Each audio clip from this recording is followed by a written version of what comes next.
সাই পল্লবী একজন জনপ্রিয় দক্ষিণী ভারতীয় অভিনেত্রী, যিনি মূলত রোমান্টিক ড্রামা ঘরানা তেলেগু, তামিল ও মালায়ালাম ভাষার চলচ্চিত্রে অভিনয় করে নিজের অভিনয় দক্ষতা ও বহুমুখী প্রতিভার জন্য পরিচিতি পেয়েছেন।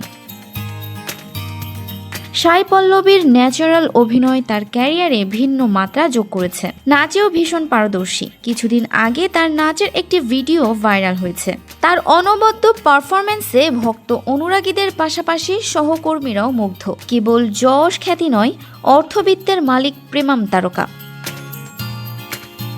চলতি বছরের হিসাব অনুযায়ী ৪৭ থেকে ৫০ কোটি রুপির মালিক এই সাই পল্লবী। বাংলাদেশি মুদ্রায় যেটা দাঁড়ায় ৬৩ থেকে ৭১ কোটি টাকা। তার এই অর্থের বড় অংশ এসেছে দক্ষিণী সিনেমা থেকে। বিজ্ঞাপনে কাজ করার ক্ষেত্রে ভীষণ খুঁতখুঁতে সাই পল্লবী। স্কিন কেয়ার বা ফেয়ারনেস ক্রিমের বিজ্ঞাপন কোনোভাবেই গ্রহণ করেন না তিনি। তারপরও বেশ কিছু নির্বাচিত বিজ্ঞাপনে দেখা গেছে তাকে। এখান থেকেও বেশ অর্থ আয় করছেন সাই পল্লবী।